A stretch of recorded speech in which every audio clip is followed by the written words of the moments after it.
Yeah. And speaking of comebacks or rebounding from slow starts in these some of these games, Westwood High School, as we bring Coach Robinson on here, they started out in the first quarter down 20-10 and rebounded to take the title back home to the castle. And Coach Trent Robertson joins us now. Coach, the nets have been cut down. The Westwood community has a new set of heroes to celebrate. You're joining us this morning. Have you got any sleep this week? Have you had time to process what this meant for your kids, the school, and your career? Well, first, thank you guys for having me, man. This honor. I think this is a great, this is a great thing to have and just be able to come and talk about it. But the answer to your question is like a double-ended question. I have a 1 year old, so I don't ever get sleep. I don't ever get much sleep. But to answer the question, the last week has been crazy. It's been from the school, the community, to people want to do stuff for our kids, to interviews and podcasts of me talking about the great season, the great kids I have. It's been whirlwind, but I mean, it's as a coach, it's what you want. Like we complain about being tired, but like the kids been enjoying every second of it. And as a coach, I just sit back and smile. Everybody asks me, has it hit yet? I said, well, two things has hit. I mean, I have seven seniors, five of them. 4 years ago I was a JV coach. This is my third year as varsity coach. So five of them played for me at JV their freshman year. So I was their only head coach they've had at Westwood. So that's hit. I'm like, wow, I won't coach them anymore. And then the other thing is just when I see the kids, I'm like, okay, it hits me that they got to end their career on a positive note. But I think have I really overly got to sit back and reflect and enjoy the moment? Not really, because I've been trying to make sure everybody's where they need to be, banquets, interviews, talking to our principal, talking to our AD, getting ring sizes, shirt sizes, and then going home at 4 o'clock every day and trying to enjoy a moment with my daughter and my fiance. So That's awesome, man. Well, let's dig into the season. Let's recap it a little bit. Obviously, the news is out now. Demarcus Thomas and Jaden Cruz just went off. Jaden had 23 points. Demarcus had 26 points. Both of them were 9 for 10 from the free throw line. And I remember watching that. I was just like, this is such a treat to see a team come into the clutch and sink free throws. I mean, you're not being guarded. Let's make these things like it's one of the big sticking points with coaches.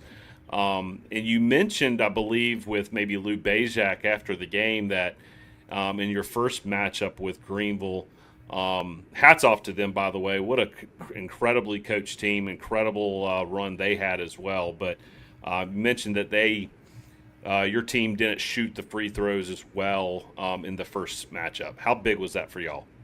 yeah, I mean, it was huge. First, like I said, give a big shout out to Yerrick Stoneman. So as much know, he was at Ridgeview around the time I was in college at College of Charleston. So I don't know if people pay attention, at the beginning of the year, especially in the, around from 16 to 19, it's always some tropical event going on in Charleston where we had to evacuate and come home. So he always opened the gym. We would go play with them every morning. So hats off to a great coach, a great program, the way he turned around from being at Ridgeview, going to Oak Hill, to coming back and being there, man. His hats off. We talk a lot, so that's a good coach, a friend of mine.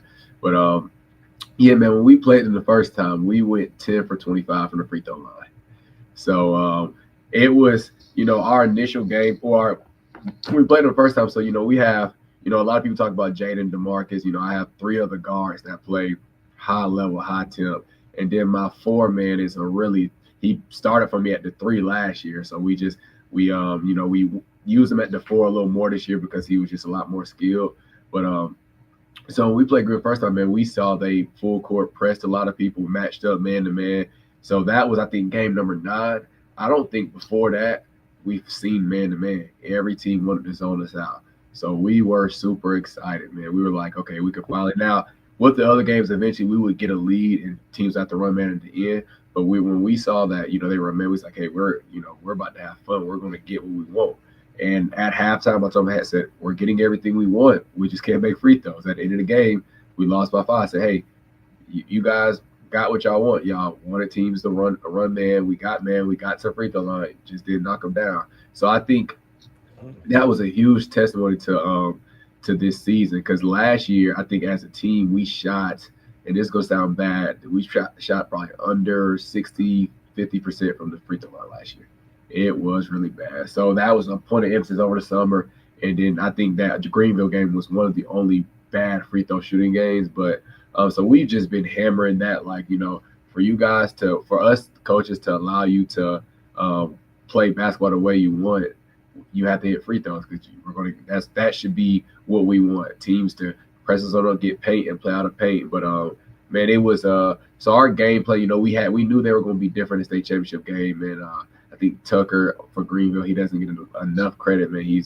A lot of people label him as a shooter, but he does a lot in between. So we just had to figure out how we wanted to guard him and then kind of match up everywhere else. They kind of similar. Their 5-man is really probably go to the next level to play a 4, because he can handle it a little well. He's athletic, can shoot it and defend. So we had to figure out how to, make adjustments. And then we had to make adjustments in the game. They got up 18-4 to start the game up, and then at the end of the first quarter, 20-10. So we had to make a couple of tweaks how we played. Like I told the interview, I think as coaches we were overcoaching. We tried to draw plays up, and I said, now this game we had media timeout. So in the media I said, hey guys, like, let's stay away from our calls. Let's stay away. Let's let them play, get a feel for this moment. And let's let if they see a mismatch they like, let's just let them tack it and play, pick and pop. Let's screen and roll basketball, drive and kicks, and play out of that. Because every time we caught something, we pretty much had a turnover or just guys trying to overthink. So I think that was huge coming in a state championship game like that. This is Fourth Quarter Friday. We've got Trent Robinson. He has brought Westwood their first state championship in boys basketball. Coach, first of all, just look, if you've got a 1-year-old, a fiance, and your kids have trouble shooting free throws, have your blood pressure checked daily. You're going to have your blood pressure checked all the time with that lifestyle that you're trying to live. But what I wanted to ask about, one of the things that we've really enjoyed talking to coaches about is like mentors and coaching connections. John Combs was the head coach at Westwood, and he's still very much in the basketball world right there in the Midlands. Do you have any advice you could share with us, or anything you learned from John Combs as a young coach, and then now you're a championship coach, and there's that great connection there? Well, you talked about half the story. So what most people don't know is Coach Combs is my coach at Ridgeview High School.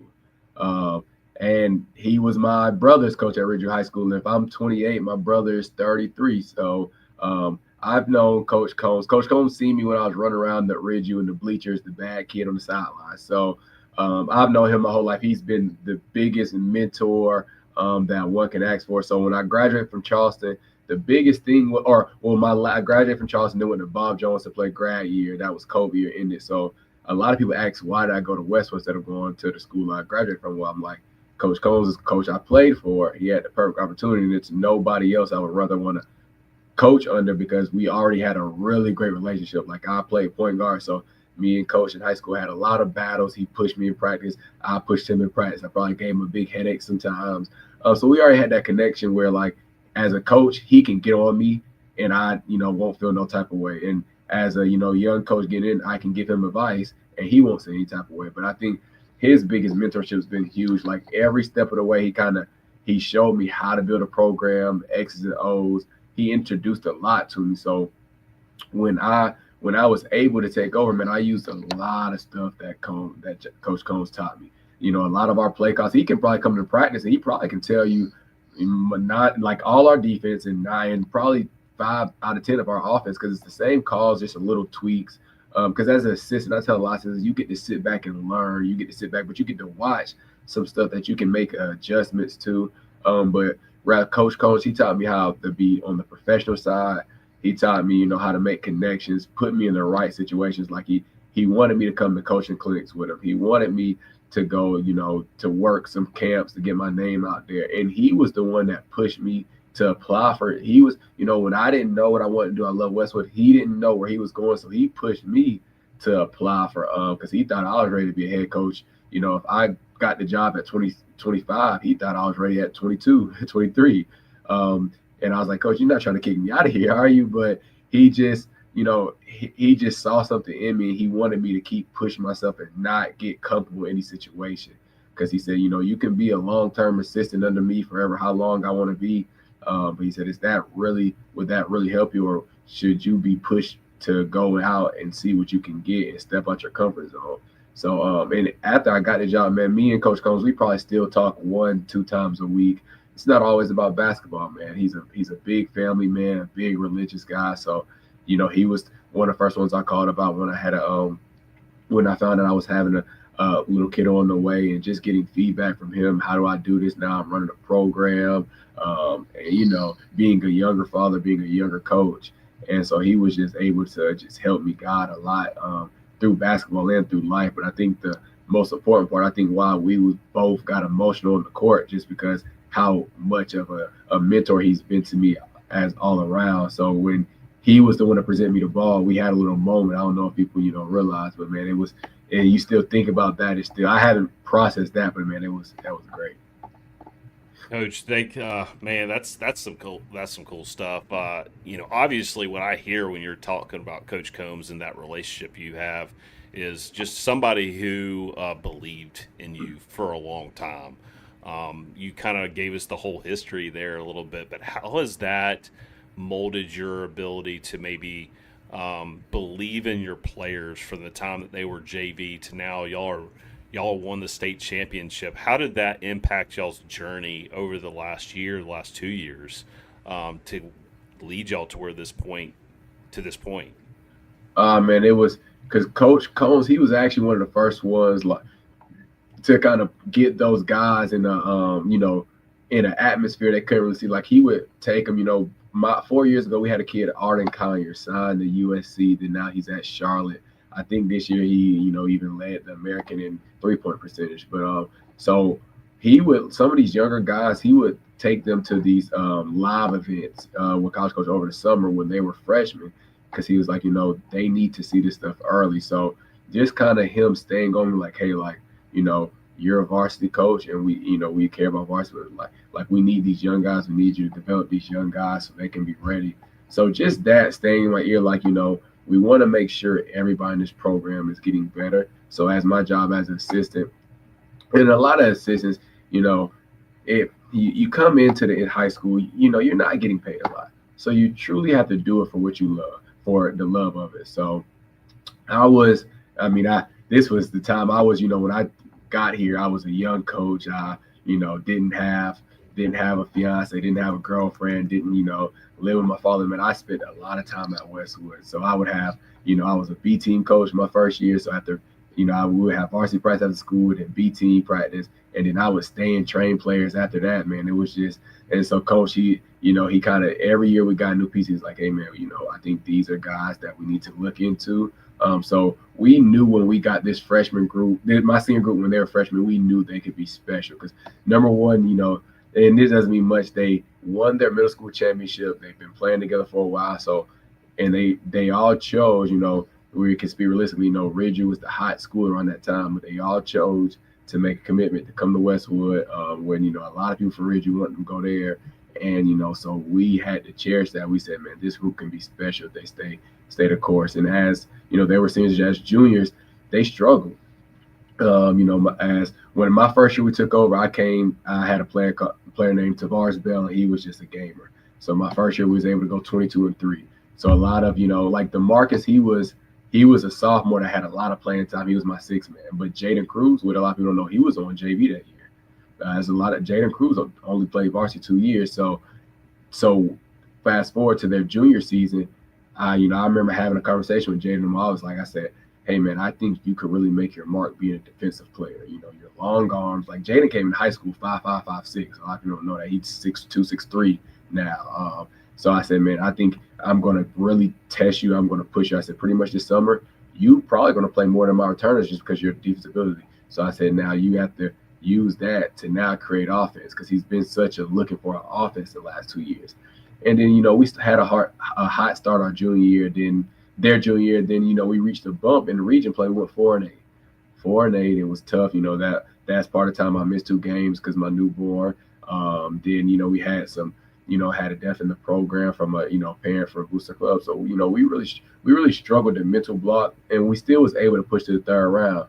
But the start of this year, those guys, they came as like they want to end high school how they came in, and I was champion. So they really, so I told them, I said, if that's what y'all want, we're going to do things a little different this year. Everybody's going to step out their comfort zone. And they bought in. They truly bought in. They trusted me, and their parents trusted me. And that's all you can ask for as a head coach. You never know you're going to win, but all you can ask for is good kids and great families that's just going to trust the coach to, everything won't be perfect. Yeah, before you joined us, Coach, Steve and I were discussing more college players, more college exposure. I want to see more of these Palmetto State players because, sometimes we hear there's not big-time talent in this state on a yearly basis. But, boy, in the Midlands, what was on display at the Colonial Life Arena and all the championships that came out of the Midlands, of course, you're not far removed from a collegiate career at the College of Charleston. So tell me, what do you see on the court, and what is it? Where's the disconnect? Why aren't we getting more players to our state programs across the board? I'm talking about everybody, because a lot of our state programs don't recruit heavily inside the Palmetto State. I think right now a big thing is the transfer portal, but I think right now a lot is because we have undersized guards. But I think you got to trust. One thing I do, I love watching undersized guards, man. From Kimball Walker to Shabazz Napier to Ryan Boatwright, man. That's Pierre Jackson. So I've always told my players to study smaller guards, but I think that's the biggest thing because we have a lot of players, but a lot of our South Carolina players, end up maybe going D2 just because we have 5'10", 6-foot guards. But I think with the right opportunity, man, South Carolina, we can play. Now, I think the state's getting bigger as a whole. He has some big kids, but it's always, guys in the row. You always have guys that sneak out and end up in the NBA from South Carolina. Just like I played with Jarrell Brantley, people that go get better. Because one thing about South Carolina, the training culture is really crazy. Like people really train and really work hard around here. We will find places. People will find places. Not myself, but people will try to sneak into schools and work out. So guys here, they're dedicated. They want to work. So I think when they end up under recruited and go to a program and they end up in college, I think they get a lot better. And people ask where they come from. Well, I'm like, the only difference is here they have a consistent place where they can go to every day and work out. The weight room is different. The meal prep is different. So, but I think a lot of kids here have the right, they have the game. It's just about being in the right place, right time. So, I wanted to go back where, it's a, like I think at the beginning of this year, Jaden DeMarcus should have had every D2 around here recruiting them. I think it was, kind of tough that Jaden didn't get his first offer until, maybe 2 months before the season started, and DeMarcus got his first offer in the middle of the season. I just didn't agree with that. Those guys should have had 5, 6, 7 D2 offers, full scholarships waiting for them. But I just think the transfer portal hits and then, money wise hits.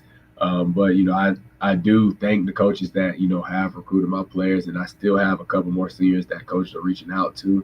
But what I tell kids nowadays, hey, just stay the course. If they will find you now, you have to work a little harder. I have to work a little harder, but this week, I think my biggest thing I hit on was I was on the phone with a lot of college coaches, and so I think that's why the week's been so crazy, because we've been knocking on some doors and getting a lot of good feedback from my guys. I think out of 7 seniors, I'll have 4 to 5 to go play basketball. So as a coach, the trophy's good, the state's good, but seeing these young men that have 4.3 GPAs getting them to the next level will be even better, because all people need is opportunity. And when that door opens, now the rest is up to them. Coach, last question before we get to a little bit of more of a non-basketball rapid fire ending here. We always like to ask questions that kind of get to know, let us get to know, and our audience get to know Trent Robinson a little better. But we've talked about the stat leaders. Those guys have been rightfully so praised for the leadership and the performance they had in Columbia. But who was the player who provided maybe the hidden leadership, the guy who maybe helped set the tone in practice in the locker room, or the scout team for this season that was crucial to y'all's success? That's a good one. So I had I have a JV player. I have two JV players that practice with varsity every day. So one, Clarence Roberts, he has a thing where he can get under people's skin very easily. So he's always on our second team, and somehow him and one of my top two players, that's DeMarcus, they're getting into it, but he's truly pushing them, and he's slower guy, but it's very hard to get past him. You look at him, you'll be like, oh, I'm just going to blow past him, but it's a lot harder. So I think he always made practice competitive. The red team could be down. It can be 14-4, and you would think it's, state championship game, 2 points. So I think he was good at practice as anybody. Just getting that, he's the most vocal person. He wasn't even full year varsity, because he loved being there. So that's one. And then secondly, my point guard that came off the bench, Quentin McGill. So he's our unspoken leader. He's, he always try to bring people together. Really good kid. He prays before the team every day. He breaks down every huddle. So I think, his leadership didn't publicly get noticed a lot. But I think without him, because he was a kid one year, he tore his ACL, football, basketball guys, so he couldn't play. So he literally embraced everything. Every time guys got mad, he brought people together. He's just a great kid. Awesome, Coach. Well, last question before we get you on to the rest of your day. Thank you so much for coming on. But what is the first non-basketball thing you're going to do now that the season's over? What's on your bucket list? You're going to hit a round of golf. Now that the spring is coming. What are your plans for the off season? Well, actually, man, I'm behind, but I need to start planning. I need to start doing my half of planning a wedding. So we're getting married August 7th, and I've kind of been like, man, if you let me get through the season, then I'll lock into it. So I need to go get my tux sizes. I need to go get everybody in my party tux sizes.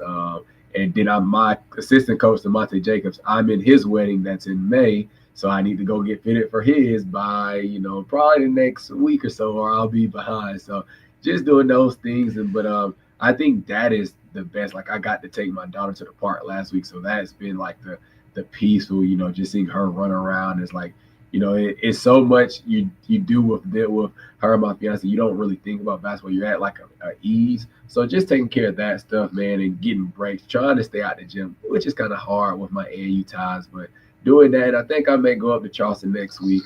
We have it's the AD clinic up there. They want to do some recognition for state champs. So I think I'll drive up there Monday, relax a day, and talk fellowship with other coaches. But that's pretty much what the off season looks like for me.